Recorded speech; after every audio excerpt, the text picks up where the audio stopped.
Willkommen bei Halbschlau voll Herz, dein kurzweiliger Ohrensnack mit der Steffi. Und der Jenny. Da gibt es jeden Donnerstagmorgen eine Portion Herz, ein bisschen Chaos und hoffentlich ein paar Lachen. Hey Steffi, happy belated birthday. Thank you so much. Ich sehe nicht so alt aus, oder? Nein, du siehst keinen Tag älter aus als 31. Gell, es ist wirklich, ja, ich bin total, weißt, das ist ja typisch für mich, dass ich sage, gell, und nicht einfach immer so, oh mein Gott, nein. Aber ich fühle mich natürlich irgendwie mindestens 10 Jahre jünger in der Seele, als ich jetzt tatsächlich bin. Aber ja, Guys, wir können das Kind beim Namen nennen. 42, 52. Sag ich also Ist das? Nein, wirklich. Hey, 52, aber es fühlt sich gut an. Ist total in der Ordnung. Prosecco und ich, hart in den Geburtstag gefeiert. Amen. Das ist wirklich. Hey, wie ist es, wenn man gerne Geburtstag feiert? Tust du nicht gerne Geburtstag feiern? Ah. Ich glaube, es ist einfach nur zwei so Kategorien Rampensau. Menschen. Die so gerne feiern und die eher so leicht depressiv, melancholisch verstimmt sind. Nein, also ich tue schon sehr gerne. Also ich tue sehr gerne feiern grundsätzlich und ich tue mich auch wahnsinnig gerne feiern. Und ich habe wirklich, das Jahr ist so low-key wie schon lange nicht mehr gewesen. Wirklich einfach irgendwie so ein bisschen ein Apero mit irgendwie Freundinnen aus dem Seefeld und eben gestern habe ich wirklich einen total chillten Dinner gemacht und eben mit einer Freundin von mir, die auch am gleichen Tag Geburtstag hat und selber kocht und so. Also es ist völlig easy gewesen. Aber nein, also ich bin wirklich der Typ, der irgendwie, weißt, so in die Migros will gehen und dann einfach irgendwie so Blumen kauft. Sie wissen Sie, ich habe wirklich Geburtstag, weißt du. Ich bin ein bisschen so eine.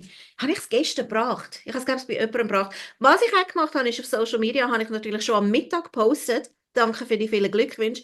Weil, weißt du, was mich wahnsinnig aufregt, ist, wenn ich jemanden mag und ich sehe jetzt Abend um 10 Uhr, dass sie Geburtstag haben. Ich finde, so, ist so ein bisschen arschig, dann noch schreiben. Weißt du, einfach so, Happy Birthday, der Tag ist schon vorbei. Und darum habe ich allen die Chance gegeben, rechtzeitig und dass sie sich gut fühlen, zum zu sagen, Happy Birthday, Steffi. Gell, es ist, ich denke wirklich für alle mit.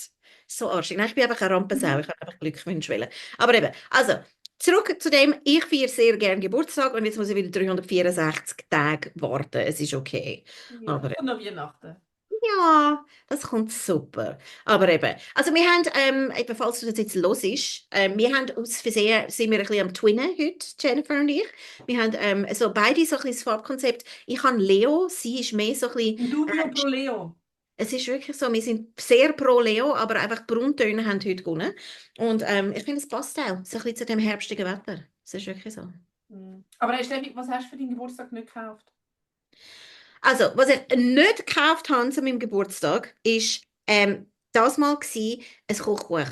Und zwar, ich kann es nachher in den Stories zeigen. Es heisst, es ist ein Kochbuch Neuerscheinung. Ich bin ja leicht obsessiv, ich kaufe viel zu viele Kochbücher. Ich habe jetzt erst 2 gekauft. Das ist schlimm. Hey, und das heisst Girl Dinner. Es ist von der Georgia Friedman und das ist jetzt gerade rausgekommen.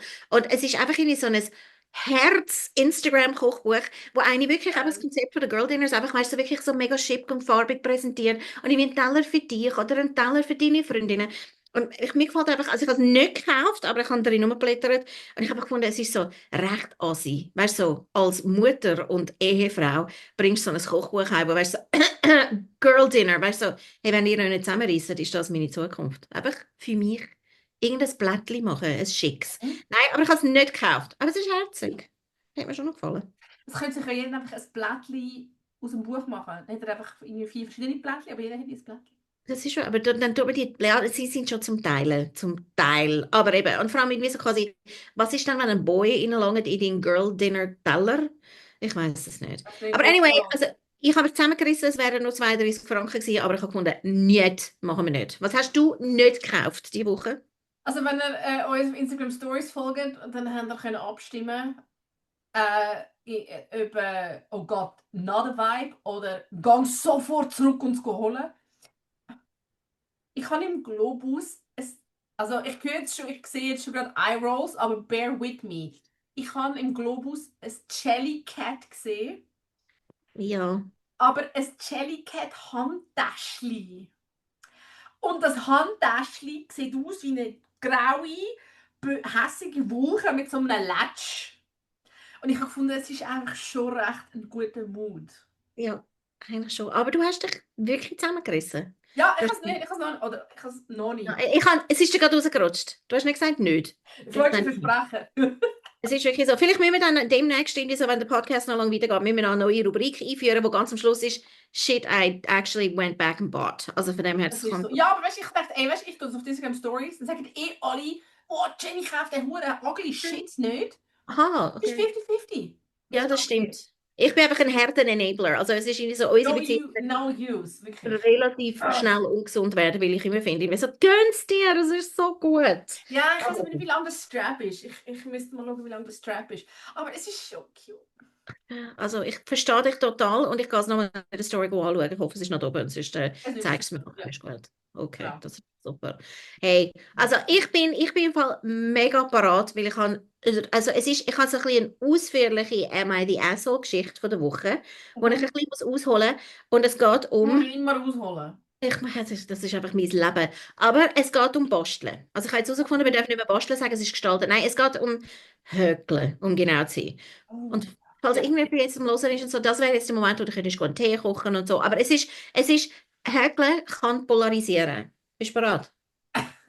Polarisierendes Häkeln. Ja, es ist wirklich. Also Okay, das sind harte Geschichten. ich bin Also, am Rand von meinem Sitz. gut, also das ist unsere Am I the Asshole Folge. Also das ist irgendwie so quasi die Rubrik, wo wir immer so eine Am I the Asshole Situation von Reddit irgendwie auseinandernehmen und schnell nochmal darüber diskutieren. Und die von heute tue ich jetzt wie folgt vorlesen. Die Am I the Asshole Geschichte heisst, die handwerklich begabte Freundin. Ist gut? Also, das haben wir alle. Also, ich tue jetzt in der Ich-Form reden von der Person, die das postet hat. Ja. Also, Okay. ich häkle als Hobby und ich habe mich vor 6 oder 7 Jahren richtig damit angefangen, so meine Ängstlichkeit in den Griff zu bekommen. Es ist so ein bisschen gegen Anxiety hat sie angefangen zu häkeln. Ja. So. Sie sagt, mit der Zeit bin ich richtig gut geworden und habe auch einige Auftragsarbeiten für kleinere Sachen angenommen. Und kürzlich habe ich auch meine eigene Website gelauncht, wo ich so Häkelschnittmuster und so Tipps teile und so. Und das Das tue ich sind nicht alles. Häkelschnittmuster, aber es sind Häkelanleitungen. Aber Gell? genau. Es ist wirklich so, dass du einfach weißt, was du machst. Mhm. Und eben, dann sagt sie irgendwie so, und ab und zu tut sie dort auch etwas verkaufen, aber normalerweise tut sie ihre Häkelarbeiten nicht aktiv verkaufen. Okay. Dann kommt sie zum Problem. Mhm. Sie sagt, meine Freundin Lynn fragt mich ständig, ob ich ihr etwas häkeln könnte. Und ich habe ihr schon einen Schal oder einen Das Hut. gut. Okay. Einfach nicht. Aber eben, sie hat ihr schon jenseits Sachen gemacht. Also sie hat gesagt, ich habe ihr schon eben einen Schal und einen Hut und eine Babydecke gemacht und das alles gratis. Und sie fragt mich auch, ob ich ihr schwierigere Sachen machen kann, wie jetzt so ein Cardigan oder so eine komplizierte Höckeldecke. Aber da sage ich immer nein.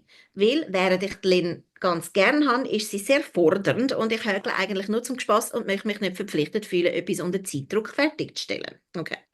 Also, und dann schreibt sie weiter. Kürzlich habe ich ein Patchwork-Cardigan gepostet, den ich für mich gemacht habe. Und Lynn hat mir dann sofort geschrieben, ob ich auch einen für sie machen würde. Und ich habe dann Nein gesagt, weil ich dafür mehr als einen Monat gebraucht habe, um das zu machen. Und dann hat Lynn gefragt, ob ich ihn machen würde, wenn sie dafür zahlen würde. Und dann habe ich aber auch Nein gesagt, weil ich meine, für die Materialkosten und den Arbeitsaufwand müsste ich dann mindestens $400 verlangen. Und dann sagt mir die Lynn, das sei lächerlich und dass der Cardigan niemals $400 wert sei.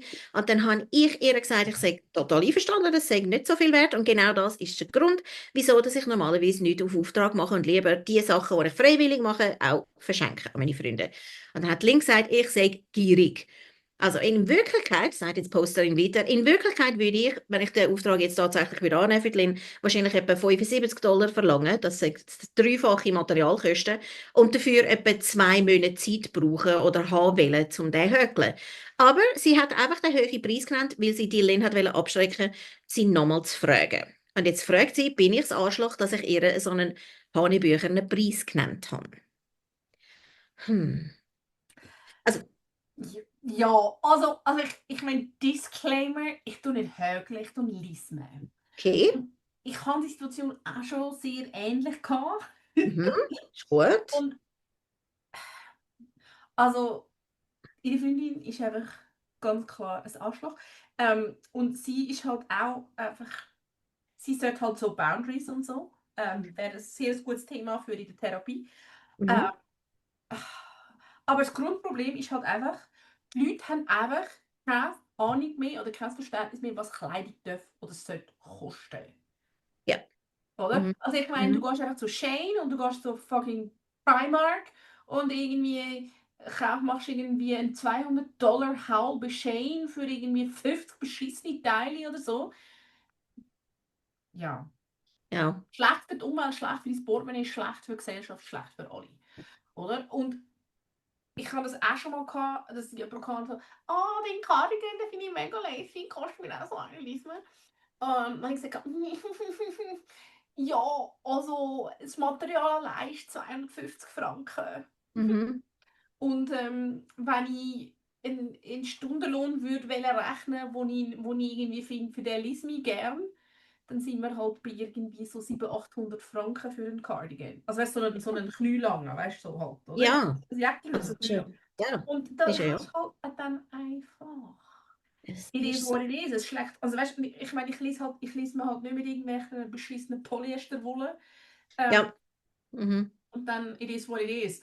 Also, ja, you are the asshole. Ähm, für zu sagen, das ist gierig und sowieso. Du kannst einfach sagen, das ist nicht dein Budget, ist ja okay. Problem solved. Und Ja. Also, sie hat mir eine ehrliche Seite gestanden. Boundaries. Boundaries. Ja. Okay, mit dem hätten wahrscheinlich ganz viele Leute Mühe. Also, weil ich finde, die Lynn tönt ja sowieso wie eine ziemliche Handvoll als Freundin. Aber was ich jetzt spannend gefunden habe, da, weil, also ich meine, ich kann jetzt nicht lesen, also es ist nicht das Talent, das ich besitze oder högle. Aber jetzt bei dem Reddit-Thread, jetzt bei dieser Fragestellung, haben 80% der Leute gesagt, sie sagen nicht das Arschloch und dass $400 für ihn einen Monat Arbeit auch viel zu wenig wäre. Also es hat jenste Leute, die gesagt haben, irgendwie so quasi, hey, du müsstest $800 verlangen eigentlich, Du bist ja oder? nicht einen Monat konstant am Durchlesen. Es ist ja Nein, eben, das hat es wirklich jetzt gerade so ein bisschen krampfhaft dort. Aber sie hat einfach gesagt, sie will nicht unter Zeitdruck, was ich auch mega verstehen, oder? Wenn es dann irgendwie plötzlich zum Job wird. Und ich habe unter den ganzen Kommentaren habe ich wirklich gefunden, der beste, also der coolste Satz war, du zahlst nicht für meine Zeit oder für das Material, du zahlst mich für die Jahre, die ich gebraucht habe, um die Fähigkeit zu entwickeln. Weißt, also gerade bei so etwas, oder? Das ist etwas, was gerade wir Frauen uns sehr merken können.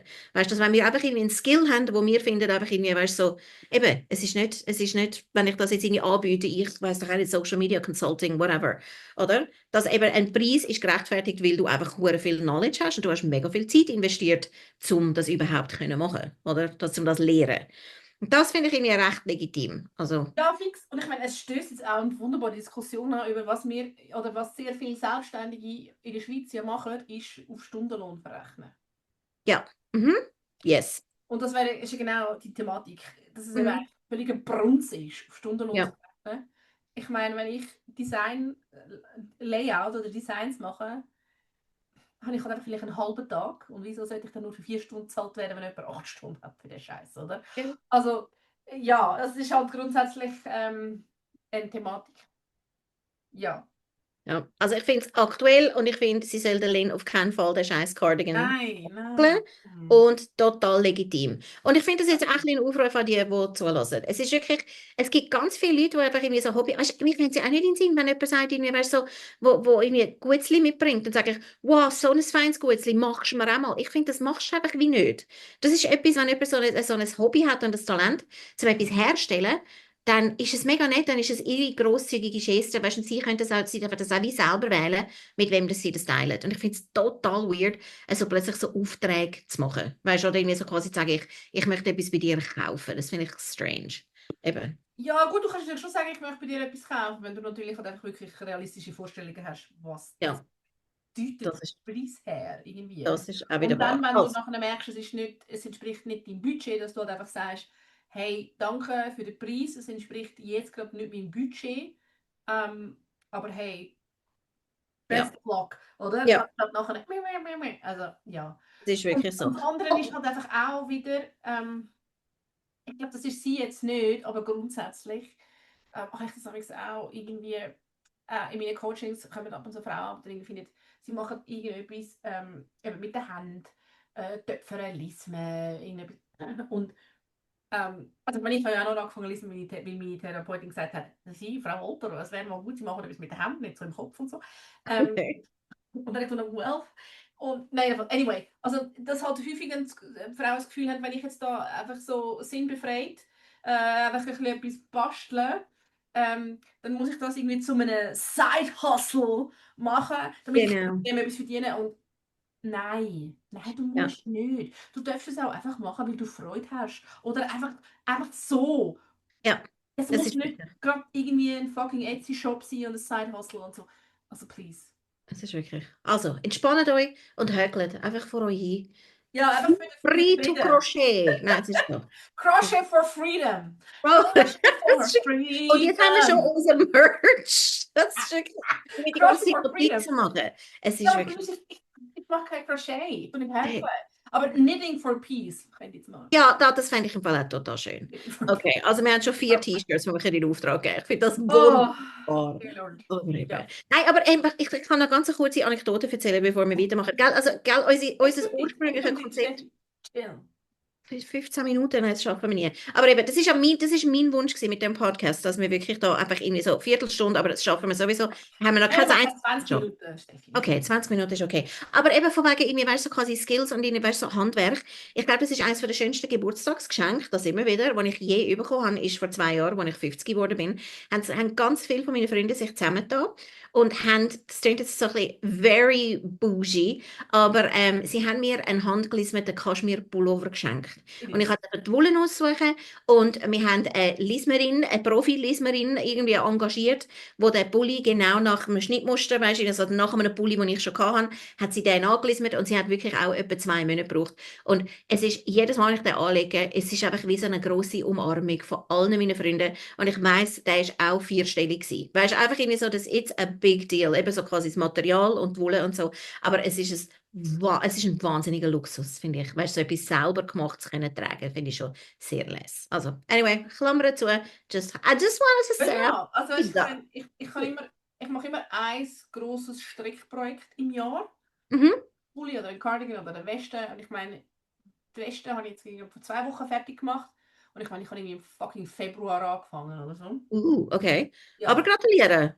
ja, Okay. Also, ich find's im Fall super. jetzt sind noch ein paar Triangle Scarves auf der Liste. Das ist sehr les. Also, ich kann überhaupt nicht beitragen dazu, weil ich tue nicht lesen. Ich tue einmal pro Jahr, nehme ich die Nähmaschine für und habe ihnen eine Attacke und nachher ist wieder gut gewesen. Ich bin so Das ein habe ich aber noch nie, weil Binge-Bastler. gar nie den Zugang gefunden zum Nähen. Ja, ich weiß auch nicht. Also es wird einfach, ich bin eben oft enttäuscht gewesen, auch wenn ich irgendwie Material kaufe und Geld ausgebe und dann ist einfach so das Resultat, das ist schon als Kind so gewesen. Ich habe meine eigenen Kleider genäht. Ich glaube, es ist auch ein Grund, wieso dass ich ein kleiner Outcast war bin in der 2. Klasse. Aber nein, und es ist wie nie ganz so rausgekommen, wie ich wollte und ich bin dann immer so latent enttäuscht. Aber das kennen wir alle Vielleicht aus machen wir der mal Hand. zusammen einen Nähkurs. Hey, das wäre vielleicht noch eine Idee. Da könnten wir auch Ich dort glaube, weißt, wenn du einen wirklich so das Grundverständnis hast von Schnittmuster und so, Das ist kannst du mega eben, also die cool. Kollegin hat das und sie macht Hure, weißt du, sie ist so, ich habe jetzt glaube ich kein Oberteil, das zu meinen blauen Hosen passt, aber ich habe noch Stoff, ey, weißt du was, ich mache schnell eins, ich komme in einer halben Stunde. Also so, Arschloch. Nein, sorry, es ist ein bisschen, das finde ich jetzt ähm, arschig. Das ja, geht eben, mir. es ist recht arschig und Nein, nein, sie lost vielleicht. Nein, du bist sicher ganz ein lässiges, aber nur eifersüchtig. Mega Entschuldigung, eifersüchtig. kein Sorry. Name. Du Okay, weißt, keine wer Ahnung. es ist. Ja, Du nein, bist. also Okay. eben, ich meine, ich finde es eben schon noch nice. Und ich hätte auch schon ich habe erst 2, 3 Schnittmuster, aber ich habe einfach, ich weiß nicht. Nein, wir müssen nicht alles können. Es ist Ja, total aber es okay. wäre schon nice. Ja, aber eben, du Aber hast auch einen schicken Cardigan an, also von dem her. Hey, ja, was ist unsere aber nächste jetzt nähst Rubrik? du selber, das ist nicht Über der mit was reden wir, über was reden wir jetzt? Wir haben hast du das gehört? hast du das gehört? Das muss Ja, ich gehört haben. ich meine, Okay. es ist ja auch, also, ich meine, wir sinken irgendwie auch tief, wenn wir uns für hast du das gehört, irgendwie an 20 Minuten orientieren. Aber Aber it is what it is. it is what it is, weil es ist uns beiden nicht Ja, aber aufgefallen. weißt du, wie bin ich drauf gekommen? Erzähl. Ja. Ich habe nämlich, ich habe jetzt gerade da The Monster fertig geschaut auf Netflix. Da der Ed Grain Pseudo-Documentary. Und den habe ich eigentlich nur geschaut, weil der Jackson Teller von Sons of Anarchy mitspielt. Oh, Anyway, I wirklich? digress. Okay, der ist Chevy. Ja. Just saying, ja, ja, ist wirklich. Also in dem Film problematisch, weil er Ja, trägt. aber scheinbar, aber ich habe jetzt eben gerade gelesen, dass das so hure brutal, also wirklich so ziemlich sick Stuff muss gewesen sein. Das hast du geschaut? Ja, es ist jetzt nicht. Mhm. Also es ist kein Splatter oder so. Es ist einfach. Ja, aber es ist einfach so wirklich, ich glaube, es recht dunkel. Ja, Sagen halt, wie es halt ist für einen, der sich Masken macht aus Haut, aus Menschenhaut und sie alle. Ich meine, Das ist auch ein Satz, den ich nicht möchte hören, weißt du, wie so, auch wenn Halloween um der Ecke ist. Ja, Nein, anyway. Entschuldigung, yes. Ich habe das fertig geschaut und ich muss etwas Neues schauen und dann habe ich mich daran erinnert, dass ich mich ja letztes Jahr, wie alle anderen, total amüsiert habe an Nobody Wants This. Ja, Die Komödie mit der Kristen Bell und love Adam it. Brody, wo Ja, wir ja alle einfach so ein bisschen ja Miss Janet, ganz hart, ja. Mhm. Drop Your Panties, oder? Aha. Genau. Und dann habe ich eben über Kristen Bell habe ich dann eben gesehen, dass sie gerade einen Artikel hat in 20 Minuten zum Thema Blitzdusche. Dass sie nämlich nur 5 Minuten duschen. Das ist so Blitzdusche-mäßig und nicht irgendwie da so Gen Z eine Stunde Spa macht und so. Mhm. Ähm, Mit dem Everything Shower und so, wo, Ja, genau, ja. genau. Also, ja, dann dachte ich, also, vielleicht können wir über das reden. Steffi, Okay, also, wie duschst du? weißt, als erstes ist jetzt so ein bisschen mein Input, weißt du, wo du das gesagt hast. Und ich habe das auch, ich habe die Headline gesehen, aber ich habe den Artikel nicht gelesen. Aber weißt du, so eine Blitzdusche, wenn das 5 Minuten geht, also ich müsste vielleicht mal eine Stoppuhr laufen lassen, aber ich würde sagen, also bei mir ist so eine Dusche, die nicht viel länger also eine normale Dusche ist einfach nicht viel länger als 5 Minuten. Ich meine, ich gehe nicht unter die Dusche, gehe über die Welt nachdenken oder gehe flüchten von meiner Familie und so, sondern das ist einfach, I have to get shit done. Und dann tust du Gesicht waschen und Haare waschen und Conditioner und irgendwie so. Und vielleicht, wenn es hochkommt, dann musst du vielleicht noch etwas rasieren. Oder Und ein Binzstein? genau, der Bimsstein, der famous Bimsstein. Aber also viel länger habe ich Nein. nicht. Aber ich muss sagen, ich habe schon einmal sehr fasziniert. Ich bin irgendwann einmal auf Black Girl Clean Talk oder so gelandet und sehr faszinierend war. Also die eine hat wirklich so eine irgendwie, glaub, mehrstündige Shower-Routine gehabt. Jesus. Wäre mir viel zu anstrengend Ja. grundsätzlich. Aber ich habe mich dort influenzen lassen zu etwas. Und zwar, und das ist wirklich fucking genius. Ich weiß jetzt nicht mehr, wie sie heißt, aber sie war eine Black Influencerin gewesen. Und zwar sind das so die, anstatt einen Wäschlappen, Mhm. ähm, also nicht anstatt, aber anstatt so einen Loofah, so zum Rubbeln, Ja. ist so ein Netztuch. Und das, Also, so ein, also das ganze durch. ja, ja, wirklich das Tuch, aber so wie so aus ganz feinem Netzli-Stoff. Und das kannst Okay. du super aufschreiben, es gibt hure krass viel Schaum. Und dann kannst du so, Also wie so ein Stück Tüll auf eine ja Art. genau, und du hast so weiche Haut noch an, es ist insane. Und das ist also Okay. wirklich ein Black Woman Thing. Okay. Darum, muchas gracias, das lohnt sich. Alright. Aber Also, trotzdem, ich keine 45 Minuten. Aber ja, nein, dann es werde ich ist. wund. Aber Okay. Nein, aber das finde ich jetzt wirklich noch faszinierend. Aber es ist nicht Kristen Bell, wo sonst schon in die Schlagzeilen gekommen ist, weil sie einmal in einem Interview gesagt hat, dass sie ihre Kinder irgendwie, glaube ich, irgendwie einmal pro Woche bodet. Und dann sind doch auch alle amok gelaufen zu Amerika. ja, ich glaube, ja, ja, genau, weil sie gesagt haben, immer dann, wenn sie dreckig sind. Also grundsätzlich, also, Also ich was finde das auch, finde also ich meine, so, meine Kinder sind unterzwischen genug alt, dass sie hoffentlich das selber entscheiden, wenn sie Also dreckig mein sind. Sohn badet einmal in der Woche und wir dann einfach mehrmals und einfach jeden Tag, vor allem im Sommer oder so, tun wir so halt einfach waschen, Achsel Ja, waschen, Gesicht waschen und so. okay. Ja, hey, ihr Sohn ist 19. Also ich finde, das ist, nein, I'm joking. What? Keine Ahnung, du, weird people, also ich meine, keine Ja. Ahnung, also das hat ja jeder selber. Ja, nein, und wir wollen ja alle, ich meine, das ist ja schön, in der Schweiz müssen wir zwar kein Wasser sparen, habe ich jetzt wirklich von verschiedenen Leuten gelernt. Wir haben genug kaltes, sauberes Wasser, aber Warmwasser müssen wir alle sparen. Es ist wirklich so. Und dann finde ich, dann tust du nicht 20 Minuten duschen. Es ist einfach irgendwie so, quasi dann verheizt, also dann verjubelst du so viel heißes Wasser Ja, und es für ist ja dich. auch nicht gesund. Nein, Ich es muss einfach stimmt, es jeden ist auch nicht Tag gut. waschen. Also ich glaube, Ja, das ist wirklich. Das hat der Haut, der Säureschutzmantel hat das also ich nicht. weiss, mir mal der Dermatologin gesagt, du müsstest die Haare musst mit Shampoo waschen, Mhm. grundsätzlich die Haut nicht. Ja, habe ich eben auch schon gelesen, dass das eigentlich so der But not Fallout sure. langt. Mhm. Weil ich mag ja schon auch, wenn es fein schmeckt. Es ist schon, aber es kann auch, also ich meine, sorry, ich kann jetzt gerade Werbung machen und so, aber ich bin jetzt im Homeoffice und ich habe die Woche eine Schachtel bekommen mit so Neuheiten von Lush und es schmeckt ihnen recht intensiv. Es ist Oh wirklich, ja, ein Schachtel ist Matsch. Ist ein es bisschen ist, es ist a lot, aber eben, also das ist schon noch lässig ab und zu, dann so ein bisschen mal mit einer Badekugel go planschen und so, also von dem her. ja, Aber, ich meine, was ich belasche, also ich habe ja mal auch eine Weihnachtssaison gemacht, belasche. really? Ja, Okay, ja, Fun Times. ja. Also A, haben sie völlig fair gezahlt. Also du hast einen normalen Stundenlohn gehabt und dann hast du noch so Ladenprovision gehabt. Ist recht fair gewesen. Und Mhm. ich kann so viel Shit heimnehmen. ich habe wirklich allen Last geschenkt und ich habe ein ganzes Jahr Lastzeug gehabt. Also jenseits. Das habe ich auch schon gelesen, dass sie mega grosszügig sind für die Mega Mitarbeiter. großzügig. Ja. Ja, halt, und also wirklich, ist recht ein easy Arbeitgeber gewesen. Das ist aber noch vor der Übernahme gewesen. Und gell, das stimmt. Das Das ist stimmt wahr, was wir anscheinend jetzt wirklich, da ja. antönen. Darum aber, man kann immer noch bei Lush Deutschland E-Post kaufen oder bei Lush UK. Und Lush UK ist halt schon einfach ein hure solides Unternehmen. Kannst sagen, was Ja, du willst. ist Sie machen wirklich. kein Social Media mehr. Sie haben irgendwie alle Läden den Tag Ja. zugemacht für Palestine.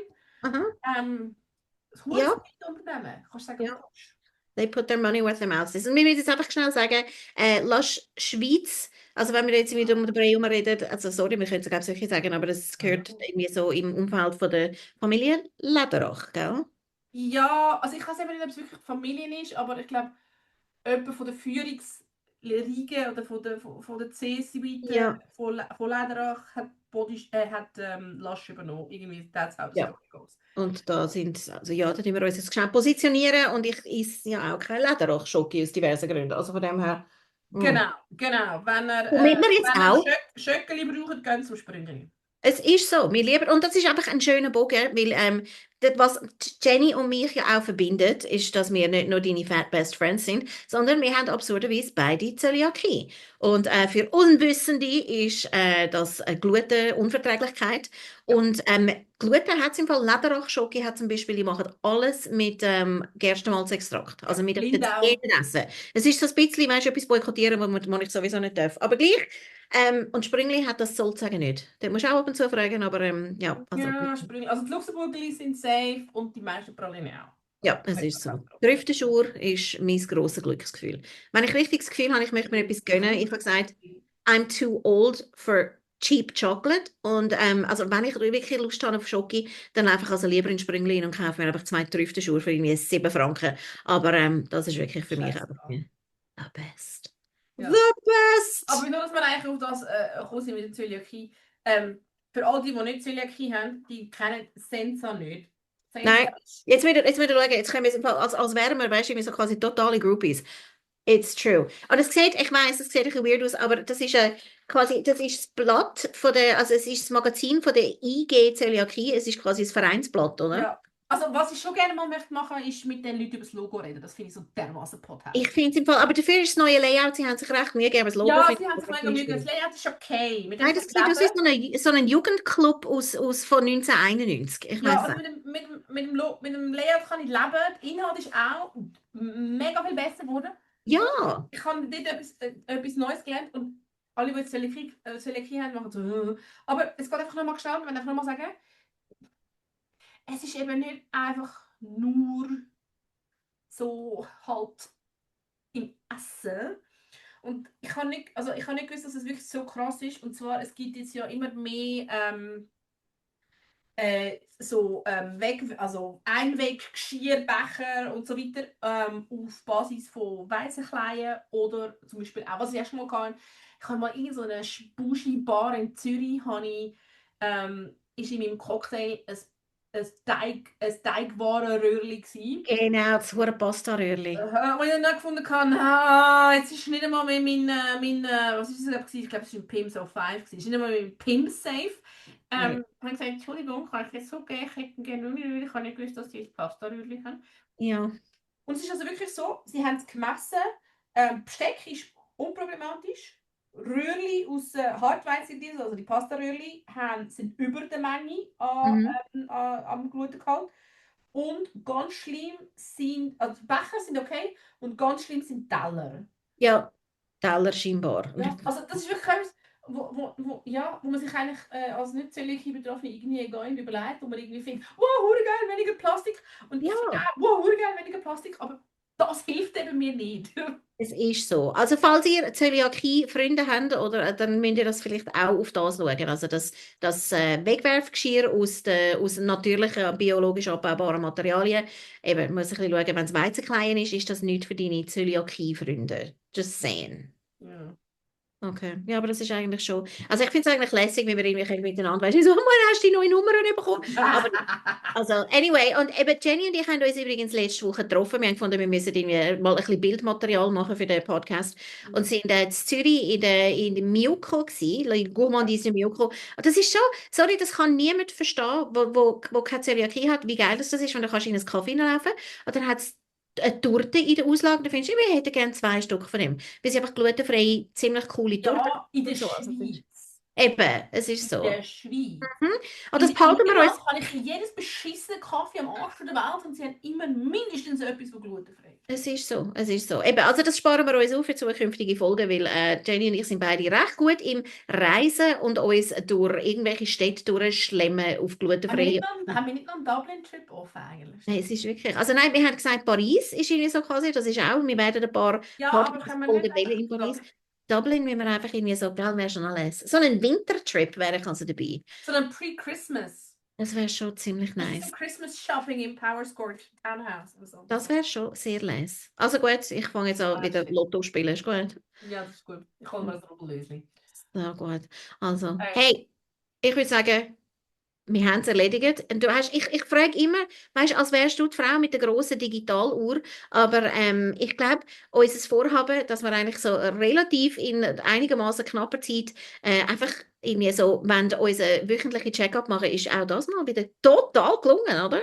Ich glaube auch, aber das Wichtigste ist einfach immer, remember, time flies when you're having fun. Das ist definitiv so ein schönes Schlusswort. Gell?